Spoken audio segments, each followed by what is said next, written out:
ఈ question current electricity సంబంధించిన question అండి. చాలా ఇంపార్టెంట్ మోడల్.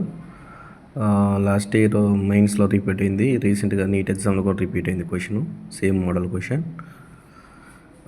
ఇలా ఇచ్చాడు, కరెంట్ త్రూ ద సిడి వైరీస్ అని ఫైండ్ అవుట్ చేయమన్నాడు.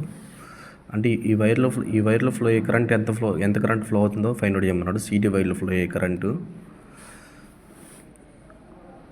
దీనికి ఒక షార్ట్ కట్ ఉందండి. డైరెక్ట్గా కేవీఎల్ ఈక్వేషన్స్ కాకుండా ఒక సింపుల్ ట్రిక్ ఒకటి ఉంది.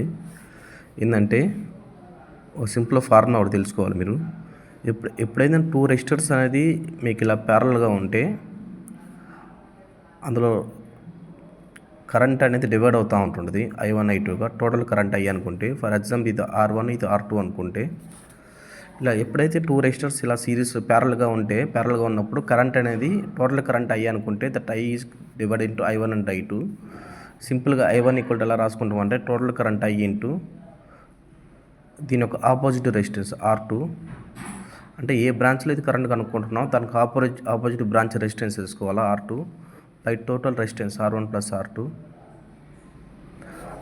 Again I2 equal to this current I2 equal to total current I into దీని యొక్క opposite resistance R1 by total resistance R1 plus R2. This is the trick అండి, short cut. ఇక్కడ చూడండి, C D wire అనేది C D points వచ్చేసి join చేసేసాడు, ఒక wire కలిపాడని జస్ట్ షార్ట్ సర్క్యూట్ చేశాడు సిడి వైర్ని. అంటే this potential and this potential both are same potential, and this potential and this potential both are same potential. అంటే these two are connected in parallel, again overall connected in series. First you can find out the equivalent resistance, that is 1 and 2 are connected in parallel, 1 and 3 are parallel, again 2 and 4 are parallel, again both are in series. First 1 into 3 by 1 plus 3 equal to 3 by 4.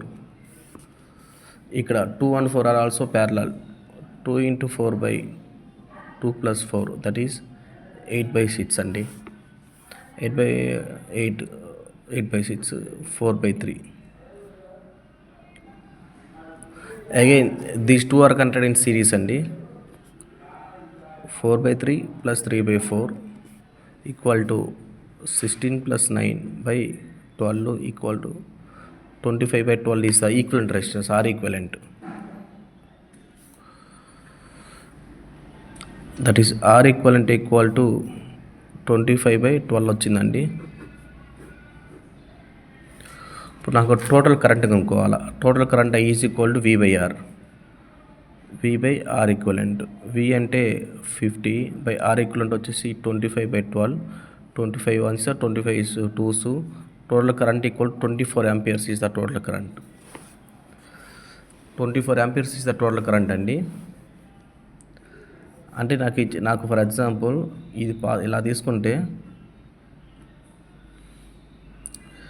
ఇది 24 amperes అనుకుంటే, ఇది 24 amperes current, ఇది 1 ohm, ఇది 3 ohms.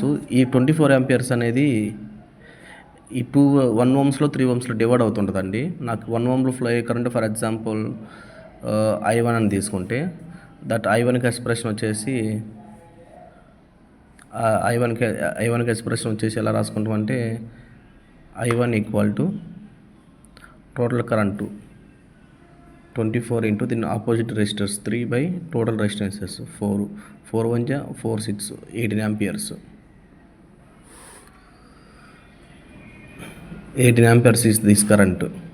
I1 equal to 18 amperes. But ఇది 2 ohms, again ఇది 4 ohms, ఇది 18 amperes వచ్చింది. ఇందులో సమ్ ఎక్స్ట్రా కరెంట్, ఇందులో 18 amperes అనేది ఇందులో కొంత డివైడ్ అవుతుంటుంది. రిమైనింగ్ కరెంట్ అనేది సిడి వైర్లో ఫ్లో అవుతుంటుంది. అంటే ఇందులో ఫ్లో అయ్యే కరెంట్ కూడా కొనుక్కోవాలా, 2 ohmsలో కరెంట్ కొనుక్కోవాలా. ఈ 24 amperes అనేది ఈ 24 amperes కదండి ఈ సర్క్యూట్లో మొత్తం డివైడ్ అవుతూ ఉంది. ఇక్కడ డివైడ్ అవుతూ ఉంటుంది, మళ్ళీ అగైన్ ఇలా ఫ్లో అయ్యి ఇలా ఇక్కడ కలిసిపోయింది. అంటే ఈ 24 amperes అనేది ఇందులో ఈ 2 ohmsలో 4 ohmsలో కూడా స్ప్లిట్ అయిపోయి రెండు ఇక్కడ జాయిన్ రెండు 2 ohms 4 ohmsలో కూడా సేమ్ ఇదే కరెంట్ ఫ్లో ఇది 24 ఆంపియర్సే.